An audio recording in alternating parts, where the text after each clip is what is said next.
ఒక మాట ఆవిడ మాట మాట్లాడుతూ చెప్పుకుంటా వెళ్ళిపోయారు. దయచేసి మనం ఒకటి గమనించాలి, ప్రవీణ్ పగడాల గారు ఎప్పుడైనా సరే గ్రంథాల్లో ఉన్నదాన్ని క్లియర్ గా ఎక్స్ప్లెయిన్ చేయడం వరకే చేశారు. ఆయన ఏ మతాన్ని ఆయన సొంతంగా దూషించలేదు. ఒకటి ముస్లిమ్స్ ఒక మత గ్రంథంలో ఒక విషయం మాట్లాడుతూ కొన్ని అంటే ఆయన చెప్పింది ఒకటి అర్థమైంది ఇంకోటి, కాబట్టి ఆయన వ్యక్తిగతంగా సారీ చెప్పారు. కానీ ఆయన ఎప్పుడు కూడా ఏ పరమతాన్ని ఎప్పుడు కూడా దూషించలేదు, లేకపోతే వ్యంగ్యంగా మాట్లాడడం అనేది చేయలేదు. ఇవాళ ఈ రిపోర్ట్ కానీ ఇన్వెస్టిగేషన్ అంతా బయటికి రాకముందు రాయ్ గారు ఏమో అంటే ఇతర దేవుళ్ళని దూషించినందుకే కావాలని ఎవరైనా హత్య చేశారేమో అని కూడా మాట్లాడారు. ఎందుకు పాస్టర్ ప్రవీణ్ హత్య చేయబడ్డారు అనే విషయంలో ఇదొక కారణం అయి ఉండొచ్చని కూడా మాట్లాడారు. మీరు మీడియాలో ఉన్నారు, రెస్పాన్సిబుల్ పొజిషన్ లో ఉన్నారు, మీరు కూడా కథనాలు వచ్చాయి రాయ్ గారు, నేను అనేది అది కాదు, కథనాలు మాత్రమే అలా వచ్చాయి. మేడం ఒక క్లిప్ ప్లే చేయండి, ఇతర మతాలని దూషించారు అని చెప్పడానికి ఒక క్లిప్ ప్లే చేయండి, లేకపోతే తర్వాత నాకు పంపించండి, నేనే సారీ చెప్తాను.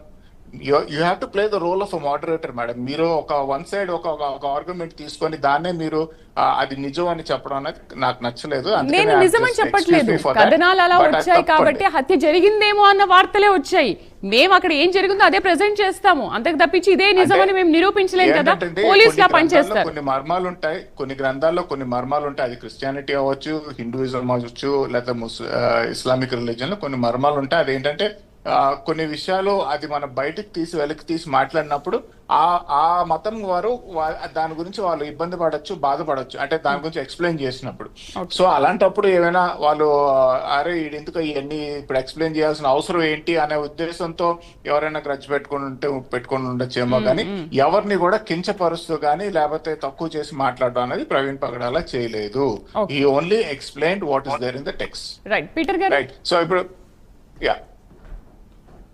నేను కొంచెం దీనికి క్లారిటీ వచ్చా, మళ్ళీ దీని వరకు అంటే వెళ్ళి వేరేలాగా వెళ్తుంది. చెప్పండి.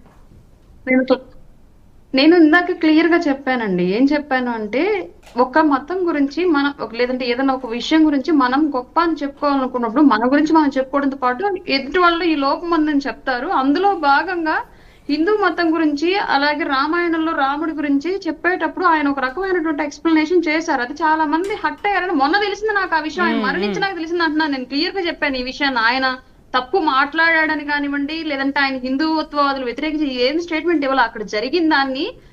అలాగే క్రైస్తవ సమాజం కూడా హిందూ ధర్మం మీద ఎందుకు వెళ్ళింది ఈ విషయం మీద అంటే ఈ ఏదైతే వైరల్ అవుతూ ఉందో ఆ సంఘటన, ఆ క్లిప్ ఏదైతే వైరల్ అవుతుందో దాన్ని బేస్ చేసుకొని వీళ్ళు కూడా అలా జరిగి ఉండొచ్చు అని నమ్మారని నేను అన్నాను క్లియర్. అదే రైట్. పీటర్ గారు, హిందూ మతం సంబంధించిన వాళ్ళు చేస్తారని మేము ఎప్పుడు అనలేదండి. ఏ మతానికి సంబంధించిన వాళ్ళు చేశారని మీరు కాదు, నంబర్ ఆఫ్ మంది పీపుల్స్ మీడియాలో చేశారు.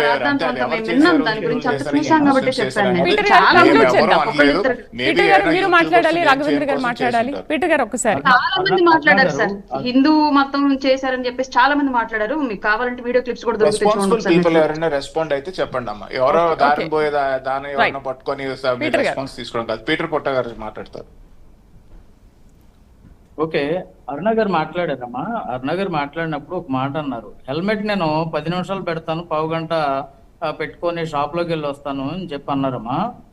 ఆయన 10 నిమిషాలు పావు గంట కాదమ్మా, మన విజయవాడ రామరపాడు దగ్గర ఇంచుమించుగా 4 గంటలు హెల్మెట్ పెట్టుకునే ఉన్నారమ్మా. అంటే ఇక్కడ నాకున్నటువంటి అనుమానం ఏంటి అని అంటే ఆ ప్లాన్ కు సంబంధించి అక్కడ ఉన్నటువంటి పర్సన్స్ అందరూ ఇన్వాల్వ్ అయ్యి ఉన్నారా? అంటే ఒక వ్యక్తి ఉష్ణోగ్రత దెబ్బకి అక్కడ పడిపోయి లేకపోతే ఇబ్బంది పడుతూ ఉన్నాడు అన్నప్పుడు ఒక బాధ్యత కలిగినటువంటి పోలీస్ ఆఫీసరు వచ్చి ఏం చేస్తారమ్మా, వెంటనే బాబు హెల్మెట్ దీవయ్యా, నువ్వు ఉష్ణోగ్రత దెబ్బకు పడిపోయి ఉన్నావు, మందు తాగలేదు అని అక్కడ క్లియర్ గా చెప్తున్నాడు ఎస్ఐ సుబ్బారావు గారు. మానవత్వంతో చెప్తా ఉంటాడు, నువ్వు తీవయ్యా హెల్మెట్ తీ, మాస్క్ తీ, ఏంది నువ్వు ఉష్ణోగ్రత దెబ్బ తగిలి ఎండ దెబ్బ తగిలి పడిపోయావు, పడిపోయినప్పుడు మాస్క్ ఎందుకు తీయలేదయ్యా అని మాట్లాడాల. కానీ అక్కడ ఏమీ మాట్లాడలేదమ్మా. అక్కడ జరుగుతున్నటువంటి ప్రతిదీ కూడా సీన్ ఆఫ్ పొజిషన్ ప్రతిదీ కూడా అక్కడ అనుమానాస్పదంగానే కనిపిస్తూ ఉన్నాయి.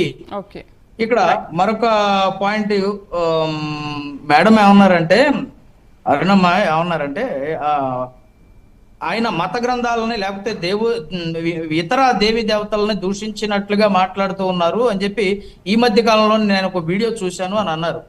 ప్రవీణ్ పగడాల గారు ఒక డిబేటర్ అమ్మా.